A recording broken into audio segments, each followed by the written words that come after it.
Welcome तक दोस्तों। आज की इस वीडियो में हम देखेंगे end to end data pipeline कैसा बनाना है। तो end to end data pipeline बनाने से पहले मैं आपको आर्किटेक्चर एक्सप्लेन करता हूँ। तो हम जो डेटा रीड करने वाले हैं वो करने वाले हैं S3 बकेट से। तो S3 बकेट में जो हमारा डेटा होगा वो होगा टेक्स्ट फाइल में, कॉमा सेपरेटेड वैल्यूज में। मैं आपको दिखाऊंगा अभी आगे। तो यहाँ पे हम क्या करेंगे, जैसे फाइल हमारा S3 में अपलोड हो जाएगा, वहाँ से लैम्बडा ट्रिगर होगा, लैम्बडा उस फाइल को पास करेगा और उसको फिर PostgreSQL में अपडेट कर देगा। तो अभी ये जो पहला पार्ट है, इसमें मैं जो ये जो लैम्बडा इसकी जगह पे जुपिटर नोटबुक यूज़ करने वाला हूँ, और PostgreSQL है जो उसके लिए मैं मेरा लोकल डेटाबेस यूज़ करूँगा। तो इसका जो पार्ट 2 होगा उसमें मैं आपको प्रैक्टिकली ये AWS पे करके दिखाऊंगा। तो लोकल सिस्टम पे ये कोड एग्जीक्यूट करने के लिए कुछ इस तरीके के स्टेप्स हैं। तो आपको एक्सेस की और सीक्रेट की आपको लोकल सिस्टम पे कॉन्फ़िगर करना होगा। अगर आप ये कोड लैम्बडा पे एग्जीक्यूट करोगे तो मैं पार्ट 2 में जब आप लैम्बडा पे एग्जीक्यूट करेंगे तब मैं आपको बताऊंगा। वहाँ पे आपको एक IAM रोल देना होगा। अगर आप एडमिन हो तो उसकी ज़रूरत नहीं है। आप अगर किसी ऑर्गेनाइजेशन में काम कर रहे हो तो वहाँ पे जो डेवऑप्स टीम होगी आप उनको रिक्वेस्ट करो, वो आपको वो एक्सेस प्रोवाइड कर देंगे। तो एक्सेस की और सिक्योरिटी की कैसे कॉन्फ़िगर करना है इसका लिंक मैं आपको डिस्क्रिप्शन में दे दूंगा। उसके बिना आप ये कोड को एग्जीक्यूट नहीं कर सकते। तो अभी जो हमारा फर्स्ट स्टेप है वो है कि जो टेक्स्ट फाइल है वो देखना है हमें। तो ये एक्सपर्टी नाम का मेरा बकेट है S3 के अंदर, इसके अंदर वो टेक्स्ट फाइल है, ये वाला एम्प्लॉय डेटा डॉट टी। मैं आपको ये डाउनलोड करके दिखा देता हूँ कि इसके अंदर जो डेटा है वो क्या है। तो यहाँ पे डाउनलोड कर लिया हमने, ये डाउनलोड हो गया है। तो डाउनलोड होने के बाद अगर आप यहाँ पे देख पाओगे, मैं इसका थोड़ा साइज बढ़ा देता हूँ। अगर यहाँ पे देख पाओगे तो यहाँ पे नेम और सैलरी नाम के दो कॉलम्स है। नेम A, B और C, ये तीन एम्प्लॉय है जिनका नाम ABC है, और उनका जो सैलरी वो 1200, 300 और 400 ऐसा इनका सैलरी है। एम्प्लॉय का सैलरी 1200, B का 300, C का 400।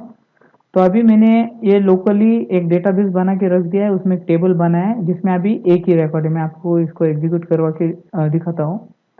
ठीक है, तो एक ही है। तो अभी हमको क्या करना है, जैसे मैंने आपको आर्किटेक्चर एक्सप्लेन किया है, S3 में फाइल रहेगा, लैम्बडा उसको रीड करेगा और PostgreSQL में उसको डाल देगा। तो अभी लैम्बडा की जगह मैं यहाँ पे टेक्स्ट फाइल यूज करूंगा और PostgreSQL डेटाबेस मेरा लोकल है। तो पार्ट 2 में मैं आपको इसको पूरा ऑटोमेशन बताऊंगा कि ये फ्लो कैसे चलता है।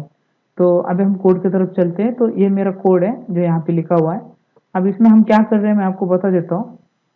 यहाँ पे हम पहले कुछ लाइब्रेरीज इंपोर्ट कर रहे हैं, जैसे Boto3, IO। बाद में पोस्टग्रे के साथ कनेक्ट करने के लिए हम ये वाली लाइब्रेरी, और पांडास जो डेटा हम रीड करेंगे उसको डेटा फ्रेम में कनेक्ट करने के लिए हम यूज कर रहे हैं। तो यहाँ पे मैंने कनेक्शन दिया है, तो ये मेरे लोकल होस्ट के कनेक्शन है। तो आप लैम्बडा के ऊपर भी अगर कोड चलाते हो ना तो सेम कोड रहेगा, चेंज जो आएगा आपका बस यहाँ पे आएगा। ये जो यूजर रहेगा आपका वो आपको RDS टेबल का पोस्टग्रे का देना होगा, वहाँ का user name, password, host, database का नाम और पोर्ट, ये आपको वहाँ पे पास करना होगा। उसके बाद अभी जो नेक्स्ट स्टेप है ना, तो यहाँ पे आपको बकेट नेम देना होगा और की देनी होगी। ठीक है, यहाँ पे मैंने ये हार्ड कोड की है। जब मैं आपको लैम्बडा का पार्ट बताऊंगा ना तो ये हम ऑटोमेट कर सकते हैं। तो इसमें क्या होगा, जैसे आपका फाइल S3 में ड्रॉप होगा उसके लैम्बडा ट्रिगर होगा, वो अपने आप है ना फाइल का नाम रीड कर लेगा इसमें से जो फाइल आई है, और उसका अकॉर्डिंगली उसमें का डेटा निकल के प्रोग्राम में डाल देगा। वो हम पार्ट 2 में देखते हैं। फिलहाल आपके अंडरस्टैंडिंग के लिए सिंपल वर्ड्स में एक्सप्लेन करने के लिए मैं यहाँ पे है ना उस फाइल का नाम हार्ड कोड कर देता हूँ। तो ये S3 का फाइल है, अगर आप देखोगे उस फाइल का नाम है employee_data.txt। तो ये फाइल है और ये बकेट है, एक्सपर्ट जी नाम बकेट का नाम है ये वाला। तो हम ये अभी दे देते हैं अभी के लिए।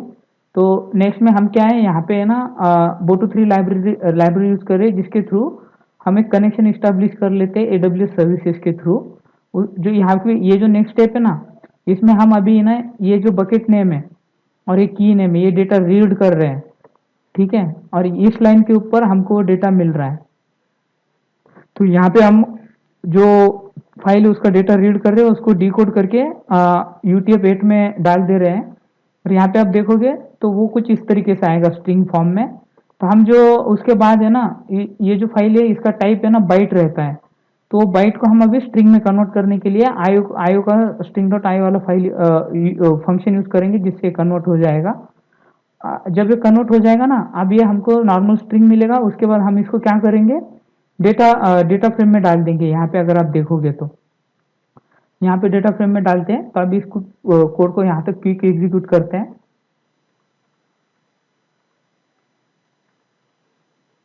तो अभी यहाँ तक डेटा आ गया है। मैं अभी आपको दिखा देता हूँ कि उसके अंदर क्या है। तो उसके अंदर ये डेटा आएगा। अगर आप डेटाबेस में जाओगे तो ये अभी आपको एम्प्टी दिखाएगा, कुछ भी नहीं है। तो ये डेटा आ गया है। अभी हम यहाँ पे क्या कर रहे हैं, यहाँ पे फॉर लूप लगा रहे हैं, ठीक है। और इस फॉर लूप में क्या कर रहे हैं, नेम में से ये पहला वैल्यू और उसका जो सैलरी वो वाला वैल्यू, ये दोनों को यहाँ पे उतार रहे हैं दो वेरिएबल में, नेम में और सैलरी में, रो बाय रो। तो ये जो एक आएगा ना, उसके अंदर ये पूरा रो रहेगा, ठीक है, ये वाला डेटा रहेगा।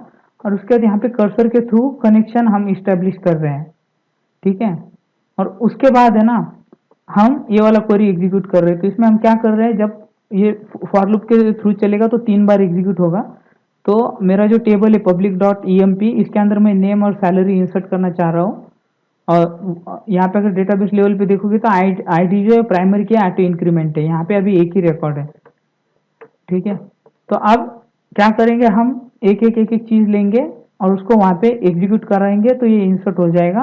और लास्ट में ये जो चेंजेस कर रहे हैं उसको सेव करने के लिए हम कनेक्शन डॉट कमिट वाला जो कोड है वो एग्जीक्यूट करेंगे। तो अभी मैं इस कोड को एग्जीक्यूट करवा देता हूँ।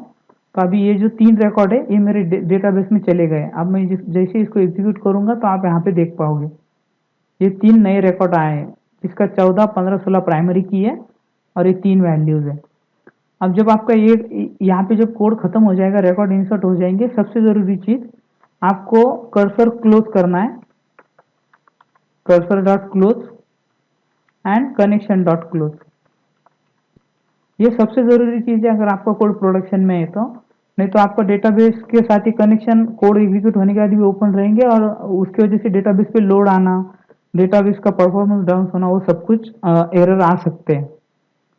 तो इस वीडियो में इतना ही। अगर आपको कुछ भी डाउट है तो आप उसे कमेंट में पूछे, मैं उस पर और वीडियो बना दूंगा। तो इसका पार्ट 2 में मैं इसका आपको ऑटोमेशन दिखाता हूँ। सेम कोड मैं आपको लैम्बडा के ऊपर एग्जीक्यूट करके दिखाऊंगा। अगर आपको पार्ट 2 चाहिए तो प्लीज कमेंट में पूछे, मैं वो बना दूंगा आपके लिए।